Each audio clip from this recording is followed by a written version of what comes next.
Hello students, कैसे हैं आप सब। आई होप आप सब बहुत अच्छे से होंगे, अपनी पढ़ाई अच्छे से कर रहे होंगे। So welcome to my channel Pooja special व्याकरण क्लासेस विद पूजा मैम। तो देखिए, लास्ट वीडियो में हम लोगों ने संस्कृत की क्लास में लिंग और वचन के बारे में पढ़ा था। उसके बारे में समझा था कि लिंग कितने प्रकार के होते हैं संस्कृत में और वचन कितने प्रकार के होते हैं और उनको हम किस तरह से प्रयोग करते हैं। आज हम लोग संस्कृत ग्रामर के ही पार्ट में थोड़ा सा इसके बारे में हम और ज्यादा समझेंगे कि शब्द रूप क्या होता है, धातु रूप क्या होता है, किस तरह हम वाक्यों में इसका प्रयोग करते हैं, किस तरह हम सेंटेंस बनाते हैं, ये सब सीखेंगे। तो चलिए शुरू करते हैं। देखिए, इसमें संस्कृत ग्रामर में पहली चीज है शब्द रूप। जैसे कि आप लोगों ने जैसे शब्द पढ़ते हैं, जैसे कोई भी बालक है या राम है या बालिका है, मतलब इसमें लिंग कोई भी हो सकता है, चाहे बालक हो, राम हो, या बालिका हो, सीता हो, कोई भी हो, या नपुंसक लिंग में हो, पत्र है, पुष्प है, तो ये सब क्या है, शब्द में आएंगे। ठीक है। दूसरी चीज है धातु। धातु क्या होता है, जैसे कि हम लोगों ने पढ़ा था धातु हिंदी में क्रिया का मूल रूप धातु कहलाता है। इसी तरह हिंदी में तो क्रिया यानी कि धातु क्या है, क्रिया से रिलेटेड है। ठीक है। तो धातु रूप क्या है, पढ़ना। जैसे क्रिया क्या होती है हमारी, पढ़ना, खेलना, जाना, यानी कि एक्शन वर्ड्स। एंड हिंदी हमारे पढ़ना, खेलना, जाना। और संस्कृत में इसी को क्या कहते हैं, पठति माने पढ़ना, क्रीडति माने खेलना, और गच्छति मीन्स जाना। ठीक है। तो ये रूप हमारे चलते हैं धातु रूप, यानी कि हमारे शब्द ये हो गए, क्रिया ये हो गई, है ना। इस तरह से हम इसको लगाते हैं और सेंटेंसेस बनाते हैं। अब तीसरी चीज है कारक। जैसे हमारे हिंदी में कारक होते थे, इसी तरह से हमारी संस्कृत में भी 8 कारक होते हैं उसी तरह से, लेकिन इसका प्रयोग करना हम बाद में सीखेंगे।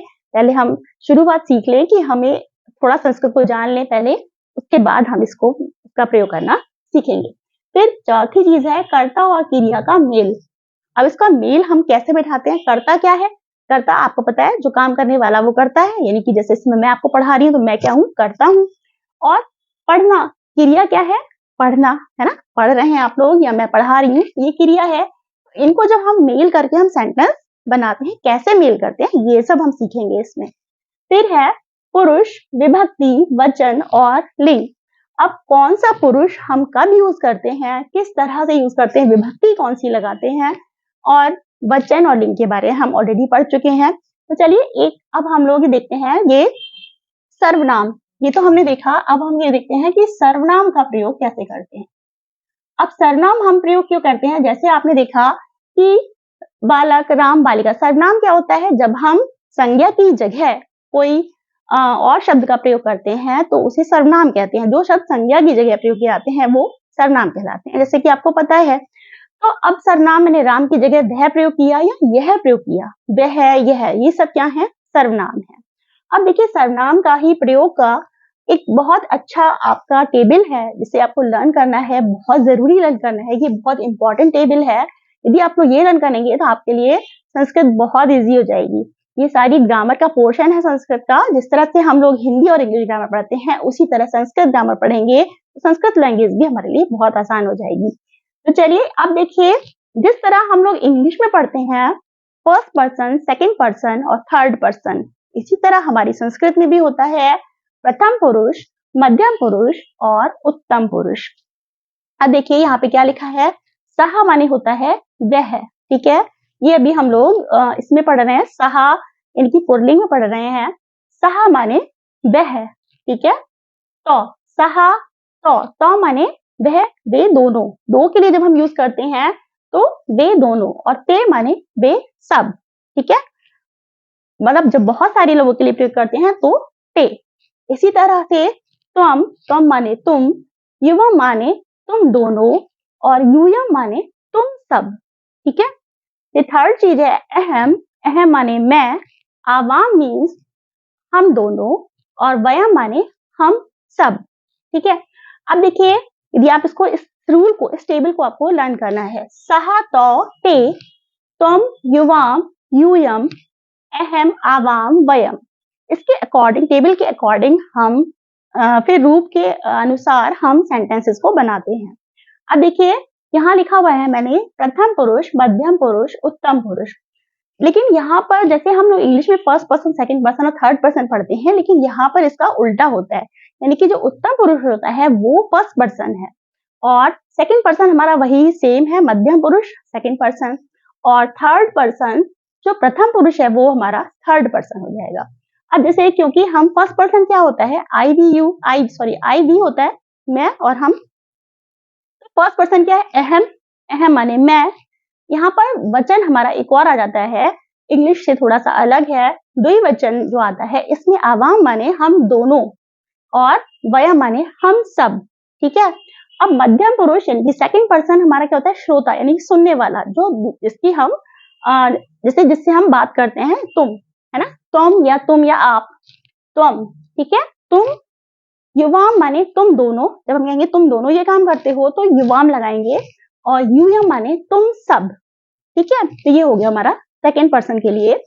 अब देखिए प्रथम पुरुष यानी कि थर्ड पर्सन क्या होता है, कोई अन्य, है ना, कोई तीसरा, ही शी लगाते हैं तो हम लोग कहते हैं वह ऐसा कर रहा है, यह जा रहा है, वह जा रहा है, ये सब लगाते हैं तो वहां पर होता है हमारा थर्ड पर्सन, तो वहां पर होता है सहा, यानी कि वह। सहा की जगह हम एशा भी लिख सकते हैं, वो भी मैं आपको बताऊंगी अभी।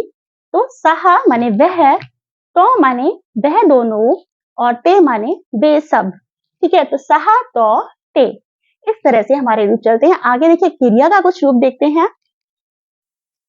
तो चलिए अब देखते हैं एक धातु रूप देखते हैं, जैसे कि हमारी सबसे इंपॉर्टेंट धातु है पठ धातु। पठ धातु माने पढ़ना, यानी कि इस धातु का पठ का अर्थ है पढ़ना। अब इसके भी रूप चलते हैं, फिर हम इसको कैसे सेंटेंस बनाते हैं अभी देखते हैं। चलिए देखिए, देखिए वही पठ धातु में सबसे पहले क्या है, पठती, पठतः, पठन्ति, यानी कि एक व्यक्ति पढ़ता है, एक बालक पढ़ती, यानी कि एक पढ़ता है, तो पठता और ते पठन्ति, यानी कि बहुत सारे पढ़ते हैं। फिर सेकंड है मध्यम पुरुष में पठसी, पठथा, पठत, ठीक है, पठसी, पठता, पठत। और थर्ड है उत्तम पुरुष में पठामी, पठावह और पठामह, ठीक है। अब देखिए जैसे अभी हमने सहा तौ ते की अभी हमने टेबल देखी थी, उसी के अकॉर्डिंग मैं यहाँ पे टेबल के अकॉर्डिंग आपको यहाँ पे पढ़ा रही हूँ। ये लिखा हुआ है यहाँ पर, जैसे सहा के संग हम क्या लगाएंगे, पठती, यानी कि तो यहाँ पे सहा, तो, ते, तुम, युवाम, यूयम, अहम, आवाम, वयम, ठीक है। अब देखिए सहा के संग हमने लगा दिया सहा पठती, वह पढ़ता है। तो के संग हम हमेशा क्या लगाएंगे, पठतः, यानी कि वे दोनों पढ़ते हैं। ते पठन्ति, वे सब पढ़ते हैं, ठीक है। अब तुम पठसी, जब हम तुम लिखेंगे तो पठसी, यानी कि तुम पढ़ते हो। युवाम पठथा, तुम दोनों पढ़ते हो, और यूयम पठत, तुम सब पढ़ते हो। फिर अहम पठामी, यानी कि मैं पढ़ता हूँ। आवाम पठामा, हम दोनों पढ़ते हैं, और वयम पठामा, यानी कि हम सब पढ़ते हैं। तो ये इस तरह से हम रूप का यूज करके हम सेंटेंसेस बनाते हैं, तो हमारे सेंटेंस बहुत इजी हो जाते हैं और हम संस्कृत आसानी से कर लेते हैं। अब देखिए यहाँ पे मैंने यही सेंटेंस लिखे हैं, सा पठती, वह पढ़ता है, तो पठता, वे दोनों पढ़ते हैं, ते पठन्ति, वे सब पढ़ते हैं, तुम पठती, तुम पढ़ते हो, युवाम पठथा, तुम दोनों पढ़ते हो, यूयम पठत, तुम सब पढ़ते हो, अहम पठामी, मैं पढ़ता हूँ, आवाम पठावा, हम दोनों पढ़ते हैं, और वयम पठामा, हम सब पढ़ते हैं।